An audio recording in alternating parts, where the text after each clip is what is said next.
Hello guys, कैसे हैं आप लोग। चलिए, आज जीटी का पार्ट 2 है और इसको भी हम लोग क्लियर कर ही लेते हैं। दो सेट, एक सेट हम बनवा दिए हैं पहले, जो कि अपलोडेड है, और ये दूसरा पार्ट है उसका। चलिए पढ़ते हैं, देखते हैं क्या कहते हैं। चलिए, तो फर्स्ट नंबर क्वेश्चन क्या कहता है।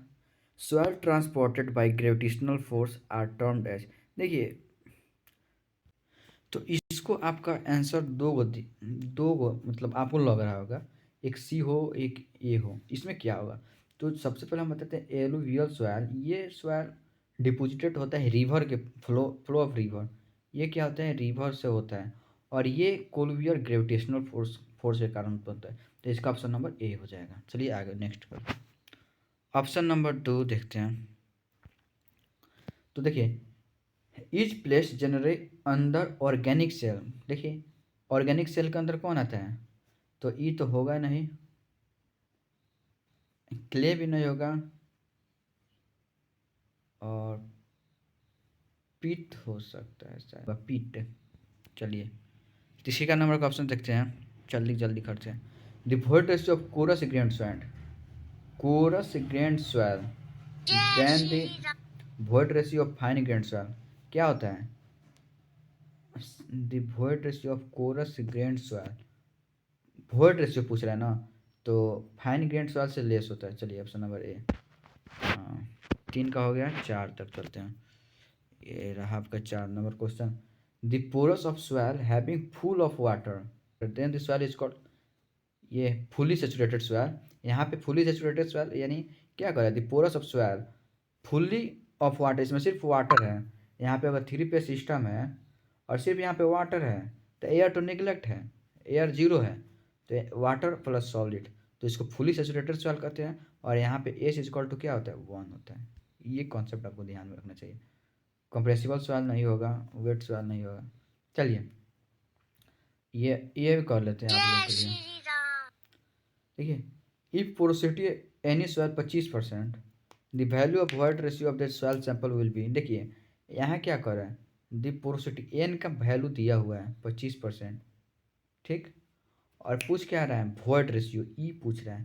तो ई में हम जानते हैं एन, और यहाँ हो जाएगा 1 - n। इसको याद करने का ट्रिक क्या है, ई और यहाँ पे एन फॉर निगेटिव, तो यहाँ पे निगेटिव हो जाएगा। अगर ई रहता तो ई 1 + ई हो जाता, अगर पोरोसिटी का रहता तो देखिए, यहाँ पे एन का मान दिया हुआ है 25%, यानी 0.25, और 1 - 0.25। इसको सोल्यूशन कर लीजिएगा, शायद इतना लेकर आएगा 0.33, तो ऑप्शन नंबर बी हो जाएगा। चलिए, ए पिक्रोमीटर, देखिए ये क्वेश्चन फिर से पूछ दिया है। ए पिक्रोमीटर इज यूज, क्या होता है, टू डिटरमाइन वॉइड रेशियो, तो गलत है। To determine water content, to determine dry density भी गलत है, ये भी गलत। तो यानी इसका ऑप्शन क्या हो जाएगा, option number B, to determine water content. चलिए आगे बढ़ते हैं। देखिए, the standard fall of liquid limit apparatus is kept 1 centimetre, ठीक। चलिए, इसका आते हैं। If the liquid limit 30% and the plastic limit. देखिए, यहाँ पे लिक्विड लिमिट दिया हुआ है, WL दिया हुआ है,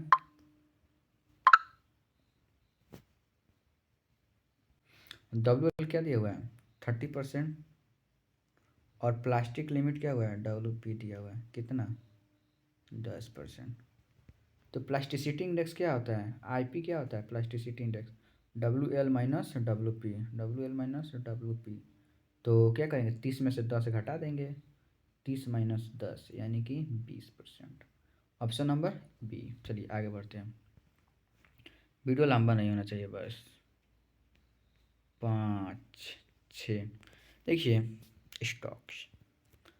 देखिए, क्या करें, Stokes law is use to determine, क्या हो जाएगा, प्रॉपर्टीज ऑफ सॉइल, क्या हो जाएगा, इसका हो जाएगा ऑप्शन नंबर बी, ठीक। तो इसका ऑप्शन नंबर बी हो जाएगा, ग्रेवल हो जाएगा, ठीक है गाइस। अरे, ऑप्शन नंबर बी। चलिए, देखिए ये तो आपको आना चाहिए। According to Darcy law, velocity of laminar flow is standard liquid to hydraulic gradient क्या होना चाहिए बताइए। इसका ऑप्शन नंबर हो जाएगा प्रोपोर्शनल। ठीक है, laminar flow is saturated soil is proportional to hydraulic gradient. ठीक ठीक है। 12 नंबर देखते हैं। Demultiplication of coefficient of active earth. देखिए यहाँ पे एक्टिव अर्थ कर and coefficient of passive earth, यानी के ए और के पी को जब गुना कीजिएगा, ठीक, तो इसका आंसर क्या हो जाएगा। मान लीजिए इसका 1 होता है, इसका भी 1 होता है, तो इसका नंबर बी हो जाएगा गाइस। ठीक, चलिए ये पढ़ते हैं, देखते हैं। Effects bearing capacity of soil, quantity of solid. हाँ ठीक है ठीक है ठीक है ठीक है, ये भी होगा। Grounded water table, grounded water table, ये भी हो जाएगा। शेप ऑफ सॉइल पार्टिकल्स होगा। डी, ऑप्शन नंबर डी सभी हो जाएगा गाइस। ठीक, इसका ये the value of void ratio becomes minimum when the soil is, देखिए क्या होगा जब, यहाँ कहने का मतलब वाइड रेशियो मिनिमम होगा तो डेंस स्टेट क्या होता है, क्या होगा, गामा क्या होगा, डेंस होगा, यानी डेंस होगा। ठीक, the effective size of soil particle क्या होगा, इफेक्टिव साइज D60 और D10 को effective size of soil particle D10 हो जाएगा। ठीक, option number,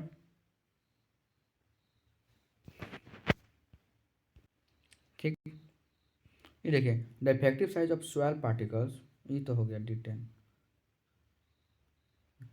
if the porosity of A soil sample, देखिए वही क्वेश्चन है, क्या करें, एन दिया हुआ है, सैंपल 50% और ई क्या वैल्यू पूछ रहा है, निकाल लीजिएगा एन 1 - एन पे, जो होगा वो आपका आंसर हो जाएगा। ठीक, ये चलिए देखिए क्या रहेगा, the ratio of total void of soil, यानी सॉइल में टोटल वॉइड रेशियो, वॉइड और total volume of soil mass is called, क्या कहते हैं, ये क्या करें, the ratio of total voids of soil, voids of soil and total volume of soil, और टोटल वॉल्यूम का, अरे यार इसको हम क्या कहते हैं, इसको क्या कहते हैं, इसको क्या कहते हैं, पोरोसिटी, डिग्री ऑफ सैचुरेशन, इसको कहते हैं पोरोसिटी। ठीक है गाइस, पोरोसिटी कहते हैं। ठीक, चलिए अब इसका number, the method of improving the engineering,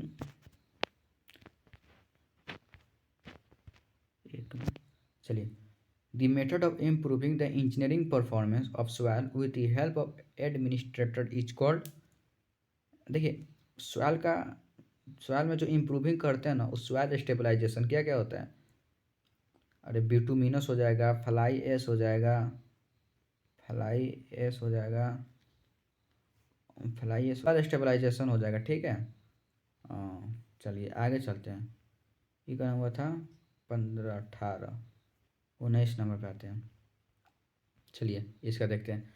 the process of compaction involves explosion of bore water air voids,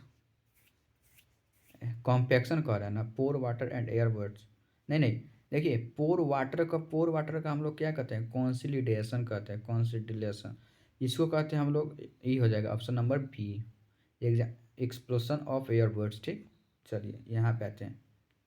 अरे यार ये तो फार्मूला क्या क्वेश्चन पढ़ेंगे, देखिए एस इक्वल टू होता है ना C+Γ10φ, यानी ऑप्शन नंबर ए हो जाएगा इसका। ठीक है, पढ़ लीजिएगा आप लोग, तो होशियार तो ही होंगे। तो यहाँ पे देखिए 20 का 20 क्वेश्चन मैंने करवा दिया है। अगर वीडियो अच्छी लगी हो तो लाइक कीजिएगा, अगर कोई भी मिस्टेक हुआ तो बताइएगा ज़रूर। धन्यवाद, थैंक्स।